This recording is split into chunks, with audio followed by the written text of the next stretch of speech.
आज आपण या व्हिडिओमध्ये मोमेंट ऑफ इनर्शिया या चॅप्टरमधील numerical number 9 numerical based on triangle यावरचा पाहणार आहोत. तर हा काय आहे? State parallel axis theorem. म्हणजे पॅरलल ॲक्सिस थेरम काय आहे हे आपल्याला स्टेट करायचं आहे and use it to find moment of. म्हणजे त्याचा जो काय फॉर्म्युला आहे तो फॉर्म्युला वापरून आपल्याला काय फाइंड आउट करायचं आहे, तर आयसोस्केल ट्रायंगल ऑफ बेस. म्हणजे एक आयसोस्केल ट्रायंगल दिलाय की ज्याचा बेस बी आहे आणि हाईट एच आहे. अबाउट इट्स बेस, त्याच्या बेसला किती मोमेंट ऑफ इनर्शिया असणार आहे हे आपल्याला पॅरलल ॲक्सिस थेरम वापरून करायचं आहे.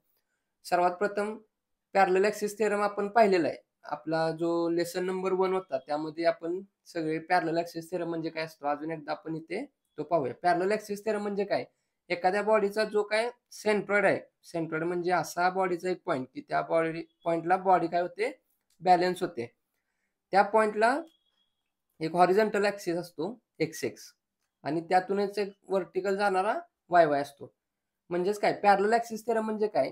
जो काय सेंट्रॉइडल ॲक्सिस आहे आपला आय एक्स एक्स असतो किंवा आय वाय वाय असतो, याला पॅरलल आपण कुठूनही ड्रॉ केला ना त्या ठिकाणी आपण काय करू शकतो, moment of inertia find out करू शकतो. म्हणजेच सेंट्रॉइडल ॲक्सिसला पॅरलल, हा सेंट्रॉइडल ॲक्सिस याला पॅरलल इथं इथं इथं इथं इथं कुठेही एक पॅरलल लाईन ड्रॉ करून आपण तिथं काय करू शकतो, moment of inertia find out करू शकतो. सिमिलरली हा वर्टिकल वाय वाय आहे, तर या ॲक्सिसला इथं moment of inertia find out करू शकतो, इथं करू शकतो, इथं करू शकतो, इथं. म्हणजे मोमेंट ऑफ इनर्शिया आपण सेंट्रॉइडल ॲक्सिसला पॅरलल कुठेही फाइंड आउट करू शकतो. कुठल्या मेथडने? Parallel axis theorem. तर पॅरलल ॲक्सिस थेरम काय आहे ते आपण पाहूया. सर्वप्रथम काय करूया, आपण डायग्राम ड्रॉ करूया आयसोस्केल ट्रायंगल. आयसोस्केल ट्रायंगल म्हणजे काय? दोन बाजू सेम असतात आणि तिसरी वेगळी असते. आणि अँगल काय असतात? दोन अँगल सेम असतात, तिसरा अँगल डिफरंट असतो. आयसोस्केल ट्रायंगल ड्रॉ करूया.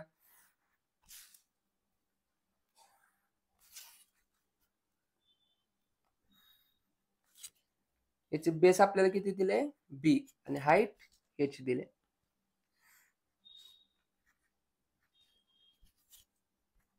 Base B, height H.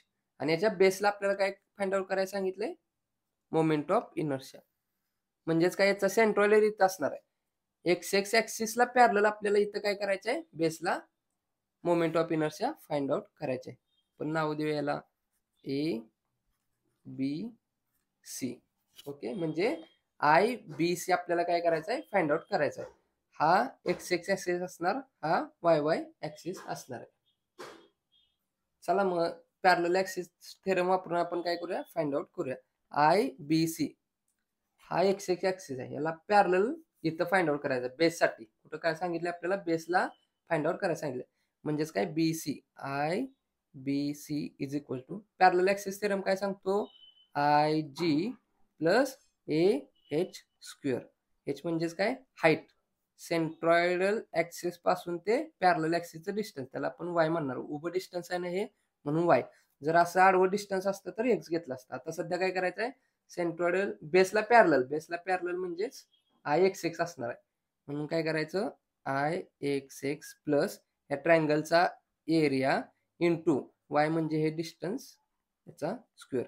I x X कसा काढतो ट्रायंगलसाठी? B H cube divided by 36 plus area कसा काढतो? 1/2 इंटू बेस इंटू हाईट. आणि वाय म्हणजे काय? इथून ते सेंट्रॉइड पर्यंत डिस्टन्स, ते किती असतं?